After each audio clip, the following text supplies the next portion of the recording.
La 7e épisode de la parcours de Asset Shérif Ousmane Madani Haïdara. Bienvenue sur Willy Bali Kene, la page qui vous définit au mieux le profil et les actions de Shérif Ousmane Madani Haïdara. Les défis relevés lorsque le soleil apparaît, les étoiles se cachent. Le mensonge et la haine sont les premiers obstacles à la vérité, mais elle finit toujours par triompher. Pensez-vous au paradis alors que vous n'avez pas encore subi des épreuves semblables à celles que subiront ceux qui ont vécu avant vous?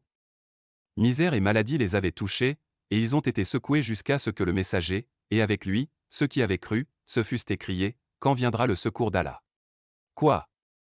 Le secours d'Allah est sûrement proche, sourate 2 verset 214. Shérif Ousmane Madani Haïdara est venu trouver que la pratique de l'islam était devenue comme de la fiction car les chefs religieux permettaient ce qui était interdit et interdisaient ce qui était permis. Il défendait plus le fait de s'habiller en boubou blanc, comme Sunna, que d'avoir un sœur sans haine. Il défendait plus le fait d'avoir une barbe sur la poitrine qu'il n'interdisait d'avoir la femme d'autrui sur sa poitrine. Si la longueur de la barbe déterminait la sagesse, le bouc siégerait au conseil des sages. Ils ont donné plus de place à la prière et au jeûne dans la religion qu'au respect des engagements, du bien d'autrui et du prochain. Le guide spirituel des Ansars est venu pour purifier les cœurs des fidèles musulmans. Il est venu retirer la bande des yeux des fidèles musulmans en leur offrant l'islam sur un plateau en or. Il nous apprend que l'islam est venu pour la paix universelle, la joie de vivre ensemble dans la diversité, l'égalité et la fraternité. Sur cette lancée, il sera confronté à d'énormes difficultés non seulement du côté des autorités, mais également des prédicateurs qui devraient plutôt l'aider. Mais avec l'aide du Tout-Puissant, il a pu surmonter tous les défis. Asseïd Shérif Ousmane Madani Haïdara a mené plusieurs combats intellectuels, pas contre les juifs, les chrétiens, les idolâtres ou les athées, mais contre les prétendus prédicateurs musulmans qui ont mis les têtes des profanes dans un sac pour ensuite sucer leur sang en leur rendant la religion multidimensionnelle et multiforme. L'apparence ne fait pas le croyant. L'islam appartient aux pauvres et appartiendra toujours à ses victimes des puissances publiques, des hommes d'État et des richards. Ils ont divisé la religion en plusieurs branches et chacun défend son côté pour avoir beaucoup plus d'adeptes et surtout pour que le bailleur de fonds augmente son aide. C'est ce qui a fait que nous avons toutes ces mosquées à chaque coin de rue. Ce n'est plus la course au paradis, mais c'est la course aux richesses.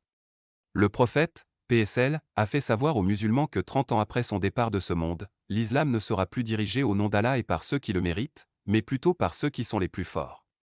Sinon, si j'atteste qu'il n'y a de Dieu que Dieu et tu attestes de même, pourquoi vais-je te terroriser au nom de cette même religion? Le prophète, PSL, a fait savoir aux musulmans que 30 ans après son départ de ce monde, l'islam ne sera plus dirigé au nom d'Allah et par ceux qui le méritent, mais plutôt ceux qui sont les plus forts.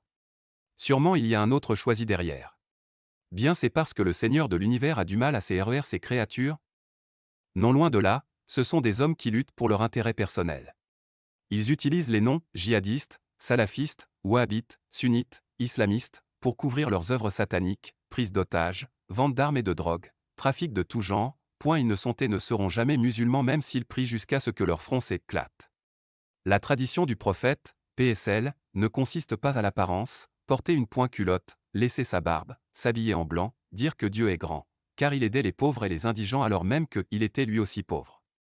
Il respectait ses engagements et a fait prêter le serment d'allégeance.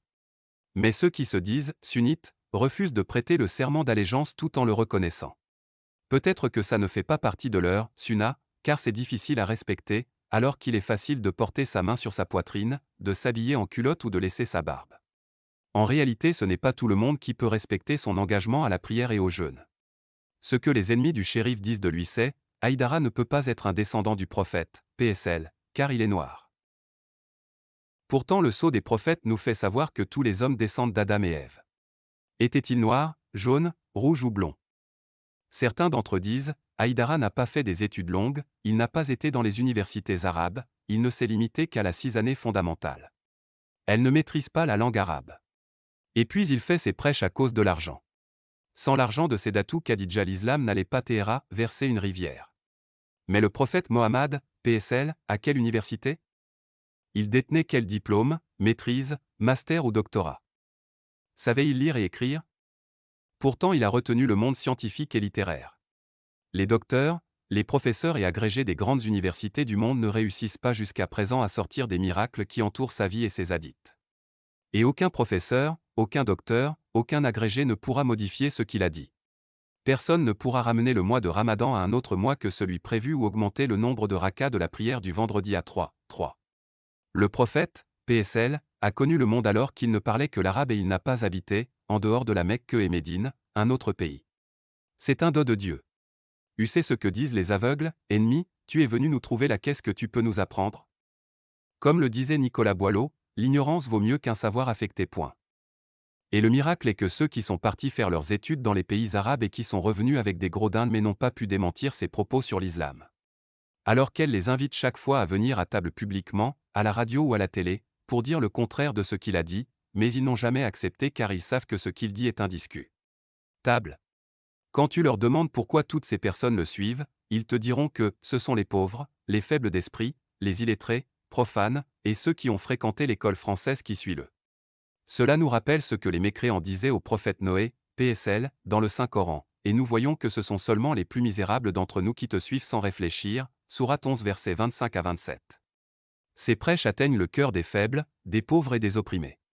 Des centaines de féticheurs du Mali et d'Afrique ont abandonné et continuent d'abandonner leurs fétiches pour emprunter le chemin de la vérité grâce au discours marquant du shérif. Aux questions de savoir s'il voulait être président de la République ou président du Haut Conseil islamique, il répondit ainsi: la chaise que j'occupe m'a été offerte par Dieu et je ne l'abandonnerai pas pour une autre. Plusieurs présidents ont fait leur mandat et sont partis me laisser sur ma chaise. Je ne suis pas là par vote ou par consensus et je n'ai pas un mandat à respecter. Il a fait convertir des bandits, des délinquants, des idolâtres. Il a formé des milliers de prêcheurs véhiculant le message du prophète, PSL, et principalement les 6 serments de l'islam dans le monde entier. Les défis relevés lorsque le soleil apparaît, les étoiles se cachent. Le mensonge et la haine sont les premiers obstacles à la vérité, mais elle finit toujours par triompher. Chérif Ousmane Madani Haïdara est venu trouver que la pratique de l'islam était devenue comme de la fiction car les chefs religieux permettaient ce qui était interdit et interdisaient ce qui était permis. Il défendait plus le fait de s'habiller en boubou blanc, comme Sunna, que d'avoir un sœur sans haine. Il défendait plus le fait d'avoir une barbe sur la poitrine qu'il n'interdisait d'avoir la femme d'autrui sur sa poitrine. Si la longueur de la barbe déterminait la sagesse, le bouc siégerait au conseil des sages. Ils ont donné plus de place à la prière et au jeûne dans la religion qu'au respect des engagements, du bien d'autrui et du prochain. Le guide spirituel des Ansars est venu pour purifier les cœurs des fidèles musulmans. Il est venu retirer la bande des yeux des fidèles musulmans en leur offrant l'islam sur un plateau en or. Il nous apprend que l'islam est venu pour la paix universelle, la joie de vivre ensemble dans la diversité, l'égalité et la fraternité. Sur cette lancée, il sera confronté à d'énormes difficultés non seulement du côté des autorités, mais également des prédicateurs qui devraient plutôt l'aider.